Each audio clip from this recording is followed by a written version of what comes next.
नमस्कार, आप देख रहे हैं C20 न्यूज और मैं बनवारीलाल कुशवाहा। वक्त हो गया है कुछ ताजा तरीन खबरों का। उत्तर प्रदेश के 27 लाख से अधिक किसानों को मिलेगी नई योजना की सौगात। जी हां, उत्तर प्रदेश के 27 लाख से अधिक किसानों को आत्मनिर्भर कृषक समन्वित विकास योजना की सौगात देकर प्रदेश सरकार इनकी आय में इजाफा करेगी। इसके लिए उक्त योजना पर सरकार 722 करोड़ 85 लाख रुपए खर्च करेगी। किसान उत्पादक संगठनों के जरिए खेती करने वाले किसानों की आय बढ़ाने के लिए खेत से बाजार तक हर स्तर पर सुविधा व संसाधन उपलब्ध कराने पर यह धनराशि अगले 5 वर्ष में खर्च होगी। चालू वित्त वर्ष में इस योजना के लिए 100 करोड़ रुपए की व्यवस्था प्रदेश सरकार ने कर दी है। इस योजना के अंतर्गत अब 5 वर्ष में 2725 कृषक उत्पादक संगठनों को गठन कर 27.25 लाख शेयर होल्डर किसानों को सीधे लाभान्वित किया जाएगा। 16 से 18 साल के युवाओं के ड्राइविंग लाइसेंस बनवाने पर लगा प्रतिबंध। जी हां, अब 16 से 18 साल के युवाओं के ड्राइविंग लाइसेंस बनाने पर प्रतिबंध लगा दिया गया है। अब ऐसे किशोर और किशोरी के ड्राइविंग लाइसेंस के लिए आवेदन भी नहीं लिए जा रहे हैं। पोर्टल पर भी आवेदन लेना बंद कर दिया गया है। अब सिर्फ वही किशोर किशोरी आवेदन कर सकेंगे जिसके पास अपने नाम का 50 सीसी का वाहन पंजीकृत होगा, जबकि society of Indian automobile manufacturers ने देश में 50 सीसी के वाहनों के बंद होने की जानकारी परिवहन विभाग को दे रखी है। यूपी में अवैध शराब पर रोक लगाने का नया टोल फ्री नंबर हुआ जारी। जी हां, यूपी में अवैध शराब पर रोक लगाने के लिए सरकार सख्त कदम उठा रही है। अवैध सरकार के निर्माण, बिक्री व तस्करी पर रोक लगाने के लिए यूपी सरकार ने नया टोल फ्री नंबर जारी किया है। इस टोल फ्री नंबर पर आसानी से शिकायत दर्ज कराई जा सकती है। साथ ही टैंकरों से होने वाली चोरी पर अंकुश लगाने के लिए आबकारी विभाग अब टैंकरों में सील लगाने की जगह डिजिटल लॉक लगाएगी। आबकारी आयुक्त सेंथिल पांडियन सी ने बताया कि अवैध शराब निर्माण, बिक्री व तस्करी पर रोक लगाने के लिए टोल फ्री नंबर 180018053331 के साथ 5 अंकों का एक नया टोल फ्री नंबर 14405 पर भी जारी किया गया है।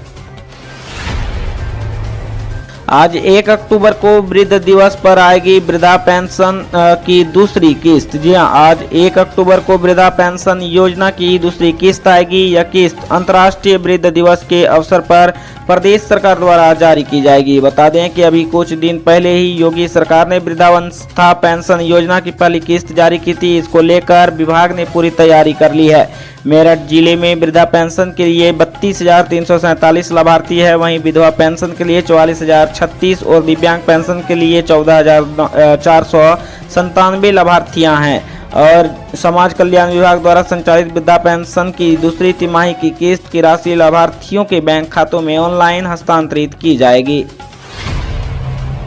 सरसों तेल के बाद प्याज की कीमतों में हुआ बड़ा बदलाव। जी हां, प्याज की कीमतें फिर आसमान छूने लगी है। गोरखपुर में प्याज की कीमतों में एक सप्ताह के भीतर 50% तक इजाफा हुआ है। फुटकर बाजार में पिछले सोमवार को प्याज 20 रुपये था, जो बढ़कर 30 रुपये हो गया है। देश में विभिन्न भागों में हाल ही में हुई बारिश के कारण प्याज खेतों में सड़ गया और नासिक से जो प्याज आ रहा है उसमें 25% भीगा निकल रहा है। अगर ऐसी स्थिति रही तो आने वाले दिनों में कीमत और भी बढ़ सकती है। अब सायरन हूटर बजाने वालों की खैर नहीं, सीएम योगी ने दिए सख्त कार्रवाई के निर्देश। जी हां, लोगों के लिए परेशानी का सबब बन चुके गाड़ियों के सायरन और हूटर बजाने वालों की अब खैर नहीं है। सीएम योगी आदित्यनाथ ने ऐसे लोगों के खिलाफ सख्त कार्रवाई करने के निर्देश दिए हैं। गुरुवार को कोविड-19 प्रबंधन हेतु गठित टीम 9 के साथ हुई बैठक में सीएम ने अधिकारियों को इससे संबंधित निर्देश दिया। उन्होंने कहा कि जो लोग नियम विरुद्ध सायरन और हूटर बजाते हैं उनकी गाड़ियों का चालान किया जाए। ऐसे लोग माहौल खराब करते हैं, इन सब के खिलाफ सख्त कार्रवाई की जानी चाहिए।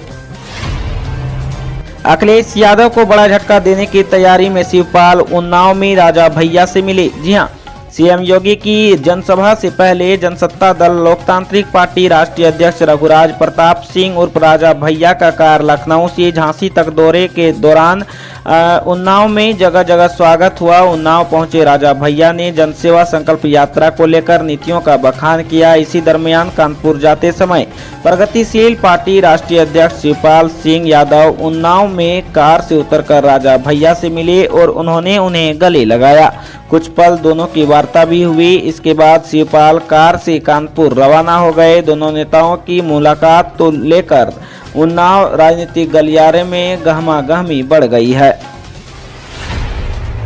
एनईआर के इस रूट पर 110 किलोमीटर प्रति घंटे की रफ्तार से दौड़ी ट्रेन। जी हां, पूर्वोत्तर रेलवे के महाप्रबंधक विनय कुमार त्रिपाठी ने वाराणसी मंडल की गोरखपुर छपरा थावे कप्तानगंज रेल मार्ग का गहन निरीक्षण किया।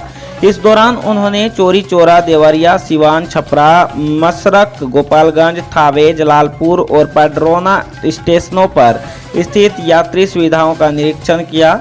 स्टेशनों के साइडिंग में हाई मास्ट लगाने, प्लेटफॉर्मों तक पहुंचने के लिए रैंप का निर्माण कराने, प्लेटफॉर्मों को ऊंचा करने, लिफ्ट और एक्सीलेटर के अलावा साफ सफाई तथा प्रसाधन केंद्रों को व्यवस्थित करने के लिए निर्देशित किया। पैड्रोना से गोरखपुर वापस आते समय महाप्रबंधक स्पीड ट्रायल कर रेल मार्ग का भी निरीक्षण किया। 1 अक्टूबर से कमर्शियल वाहनों में HSRP जरूरी, वरना 5,000 का लग सकता है जुर्माना। जी हां, कमर्शियल वाहनों में high security registration number plate लगाने की अंतिम तिथि कल निर्धारित की गई है। इसके बाद अगर वाहनों में HSRP नहीं लगी तो 5,000 रुपये जुर्माना लग सकता है। वाहनों की फिटनेस, RC, बीमा सहित अन्य कार्य भी बिना HSRP की नहीं हो पाएंगे। फिलहाल अभी कमर्शियल वाहनों में HSRP लगाने की तिथि बढ़ाई नहीं गई है। वाहनों की नंबर प्लेट में पारदर्शिता लाने तथा नंबर प्लेट को लेकर होने वाली धांधली को रोकने के लिए high security registration number plate अनिवार्य की गई है। कमर्शियल व निजी वाहनों में HSRP लगाने की समय सीमा अलग अलग निर्धारित की गई है। PPF, सुकन्या जैसी योजनाओं पर आ गया सरकार का फैसला। जी हां, पब्लिक प्राइवेट फंड और सुकन्या समृद्धि योजना समेत अन्य छोटी बचत योजनाओं की ब्याजों दरों में कोई बदलाव नहीं किया गया है। ये लगातार 6ठी तिमाही है जब ब्याज दरों में बदलाव नहीं किया गया है। सरकार के फैसले के बाद अक्टूबर-दिसंबर तिमाही के लिए भी वही ब्याज दरें रहेंगी जो पहले थी। सुकन्या समृद्धि योजना पर 7.6% सालाना की दर से ब्याज मिलता है। 5 साल की वरिष्ठ नागरिक बचत योजना पर 7.4% ब्याज दर है। वहीं बचत जमा पर ब्याज की दर 4% सालाना बनी हुई है।